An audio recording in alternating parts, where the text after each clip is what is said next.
నేతకు priority ఇవ్వటం ఈయనకు నచ్చలేదు. పైగా ఆయన కూతురుకు ఎంపీ టికెట్ ఇవ్వటాన్ని ఓపెన్ గానే తప్పుబట్టారు. ఆయన ఆ కోపంతోనే కమలం గుర్తికి చేరి ఎంపీగా కంటెస్ట్ చేశారు. ఇప్పుడు తిరిగి కారెక్కారు ఆ ఓరుగల్లు నేత. అయితే ఆయన రాక మరో నేతకు ఆందోళన కలిగిస్తోందట. ఉప ఎన్నిక వస్తే తనకు సీటు దక్కదేమోనన్న డైలమాలో పడిపోయారట. బై ఎలక్షన్ను దృష్టిలో పెట్టుకుని ఆ మాజీ ఎమ్మెల్యే కారెక్కారా? ఇంకో మాజీ ఎమ్మెల్యే కలవరం అందుకేనా?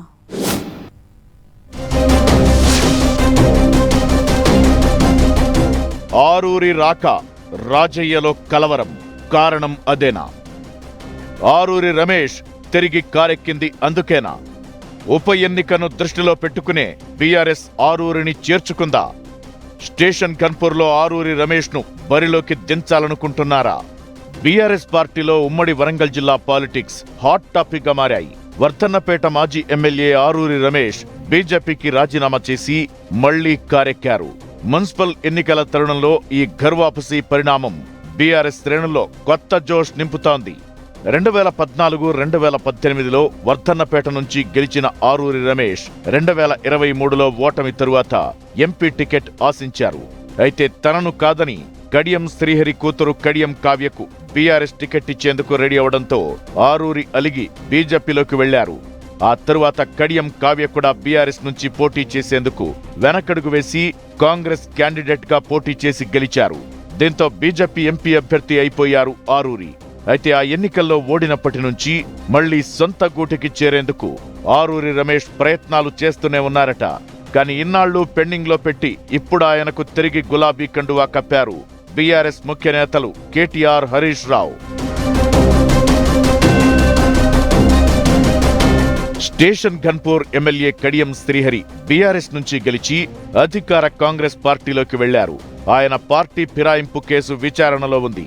ఈ క్రమంలో కడియం శ్రీహరి రాజీనామా చేయడమో లేకపోతే ఆయనపై అనర్హత వేటు పడడమో ఖాయమని బీఆర్ఎస్ బలంగా నమ్ముతోంది.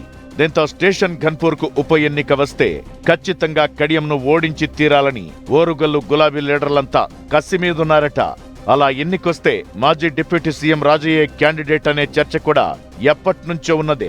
అయితే సడన్ గా ఆరూరి రమేష్ ను కారెక్కించుకోవడంతో ఇప్పుడేం జరుగుతుందనేది హాట్ టాపిక్ గా మారింది. ప్రస్తుతం స్టేషన్ ఘన్పూర్ బీఆర్ఎస్ ఇన్ఛార్జిగా ఉన్న మాజీ డిప్యూటీ సీఎం తాటికొండ రాజయ్య కంటే ఆరూరి రమేష్ అయితే కడియం శ్రీహరిని ధీటుగా ఎదుర్కొంటారని పార్టీ భావిస్తోందన్న ప్రచారం జరుగుతోంది.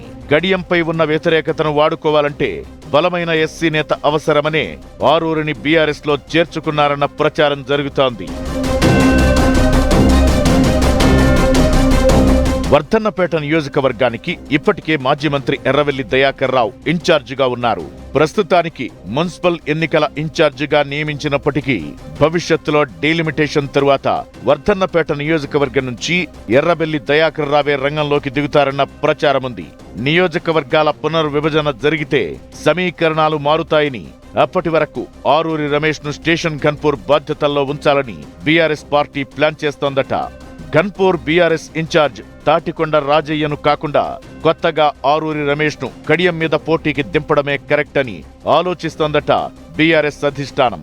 పార్టీ నుంచి వెళ్లిన వాళ్లను వెనక్కి తీసుకోబోమని గతంలో చెప్పిన గులాబీ పార్టీ నేతలు మున్సిపల్ ఎన్నికలను ప్రతిష్టాత్మకంగా తీసుకుంటున్న నేపథ్యంలో ఎవరొచ్చినా ఆహ్వానించేందుకు రెడీ అయిపోయినట్లు ఈ చేరికతో అర్థమవుతోంది. ఏదైనా ఆరూరి రాక బీఆర్ఎస్ లో సరికొత్త ఈక్వేషన్స్ కు దారి తీస్తుందన్న చర్చ అయితే జరుగుతోంది.